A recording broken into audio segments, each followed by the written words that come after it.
테슬라 소식입니다. 모델 공개 후 5년 만에 세미 인도.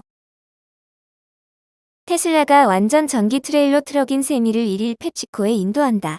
세미 모델을 공개한 지 5년 만이며 당초 공급 계획보다 3년 늦은 시점이다. 테슬라는 이날 오후 5시 네바다주 리노에 있는 세미 생산 공장에서 차량 인도식을 진행할 예정이다. 테슬라가 새로운 전기차 모델을 공급하기 시작한 것은 모델 Y 크로스오버를 생산하기 시작한 2020년 초 이후 2년여 만이다.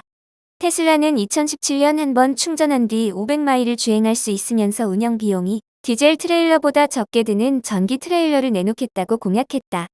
당시에는 세미를 2019년 출시할 것이라고 약속했다. 테슬라는 펩시코에 인도할 차량의 대수와 가격에 대해 공개하지 않았다. 펩시코도 이에 대한 정보를 공개하지 않았지만 세미를 세크라멘토와 모데스토에 있는 공장에 배치할 것이라고 밝혔다. 통상 디젤 세미 트레일러 트럭의 가격은 약 12만 달러에 이른다. 펩시코의 프리토레이 사업부는 모데스토의 디젤 화물차 15대를 테슬라의 세미로 교체했다.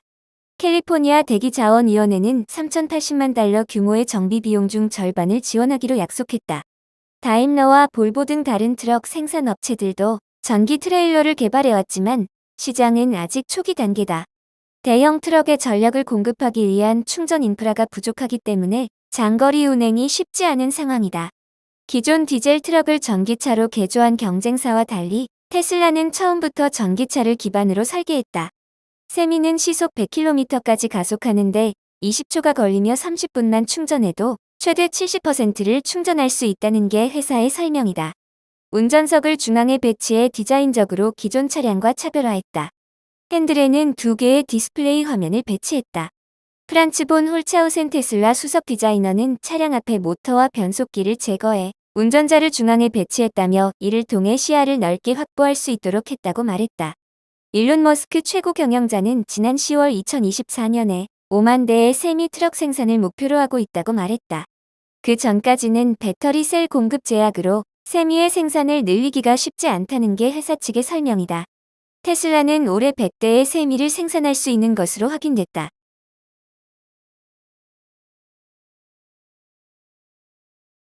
애플 소식입니다. XROS 첫 VR 기기 내년 초 출시 예상. 애플이 VR 헤드셋의 운영체제를 기존 리얼리티 OS에서 XROS로 변경하며 첫 VR 기기를 출시할 전망이다. 블룸버그는 1일 애플이 가상현실 기기와 이를 구동하는 OS를 개발했는데 현재 막바지 개발에 착수했다고 전했다. VR 기기 전용 운영체제의 이름은 기존 리얼리티 OS에서 XROS로 최근 변경했다. XR은 확장현실의 약자로 가상현실과 증강현실을 아우르는 혼합현실 기술을 망라하는 용어다.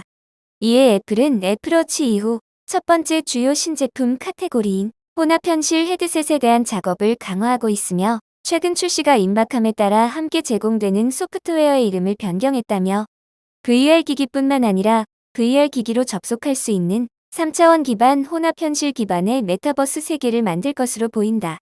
고 보도했다.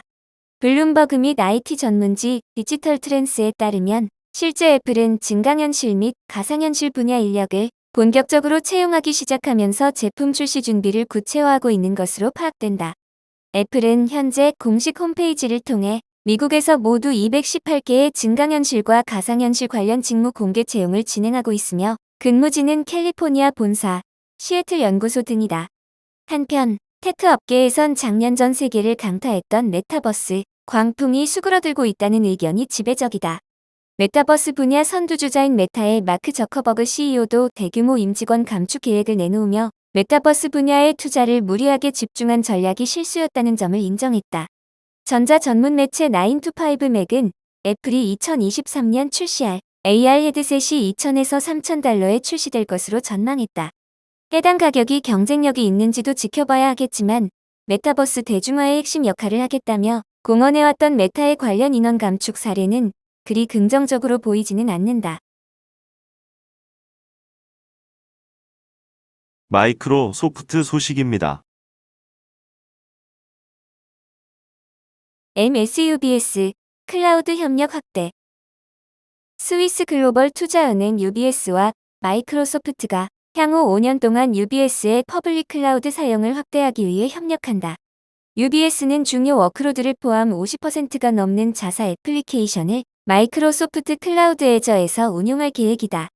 UBS는 포춘 500대 기업 95% 이상이 신뢰하는 가장 포괄적인 클라우드 애저의 생산성 및 협업 도구 세트를 통해 고객 및 직원의 디지털 경험을 더욱 더 빠른 속도로 제공 및 개선한다. 마이크로소프트는 애저를 기반으로 UBS의 운영 효율성을 높이고 규정 준수 및 보안에 대한 표준 충족을 지원하는 등 UBS가 클라우드 활용 영역을 확장할 수 있는 기반을 제공한다. 지난 2018년 UBS가 마이크로소프트와의 전략적 파트너십을 통한 클라우드 전략을 발표했을 당시 UBS는 4년 내 자사 앱 3분의 1을 퍼블릭 클라우드로 이전할 계획이었으나 예상보다 빠른 2021년 2월 초 그 목표를 달성했다. 양사는 올해 파트너십 확장을 통해 단순히 클라우드 서비스를 소비하는 것을 넘어 혁신의 공동 개발과 탄소 감축 등의 분야에서의 더 큰 협력 추진한다.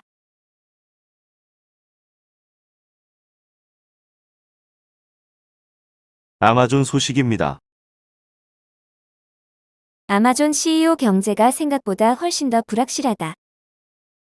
약 1만 명 규모의 구조조정을 진두지휘하고 있는 앤디 제시 아마존 최고 경영자가 고강도 비용 절감에 나서고 있는 이유를 불확실한 경제로 들었다.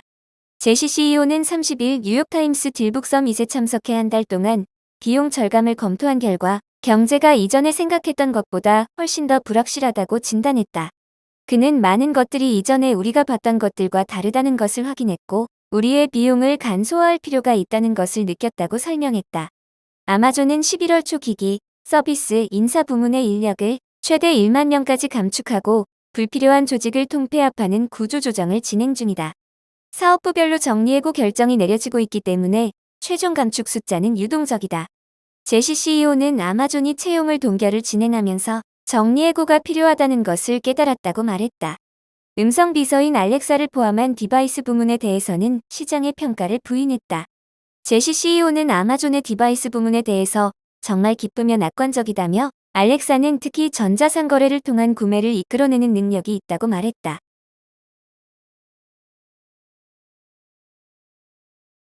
구글 소식입니다.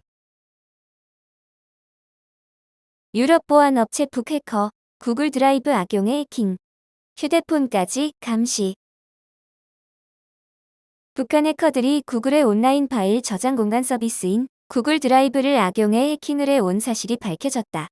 이들은 새로운 악성 코드를 통해 피해자들의 컴퓨터뿐 아니라 휴대폰까지 감시했던 것으로 나타났다. 유럽의 다국적 사이버 보안업체 이셋이 지난달 30일 보고서를 통해 북한의 해킹 조직 스카크러프트가 새롭게 발견된 악성 코드 돌핀을 이용해 간첩 활동을 하고 있다고 공개했다고 자유아시아 방송이 1일 보도했다. 보고서에 따르면 돌핀은 지난 4월 스카크러프트가 북한 관련 언론인들에 대한 사이버 공격에 사용한 블루라이트라는 백도어 악성 코드보다 더 정교하고 강력한 버전이다. 뒷문이라는 뜻의 백도어 공격은 주인 몰래 뒷문으로 드나드는 것을 비유한 말로 허점을 이용해 인증 절차 없이 공격 대상의 시스템에 접근해 가하는 공격이다. 보고서의 저자인 필립 유르차코 연구원은 돌핀이 구글 드라이브를 악용하고 있다는 점에 주목했다. 악성 코드 돌핀은 해커가 지시한 명령을 구글 드라이브 저장소에서 내려받아 실시하는 데 이어 해킹 대상의 컴퓨터 저장 장치에서 훔친 파일을 구글 드라이브로 다시 내보내기 때문이다.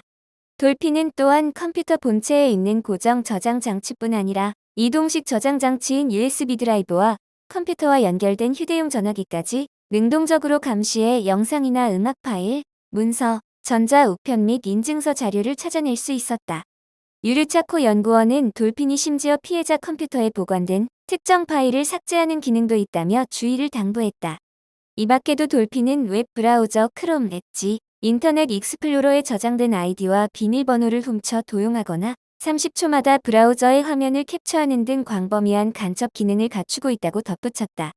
보고서는 해킹의 피해자에 대해 구체적으로 공개하지는 않았지만 주로 한국과 아시아 국가의 정보 및 군사 조직 그리고 북한의 이익과 연계된 다양한 사업의 기업들에 관심이 있다고 명시했다.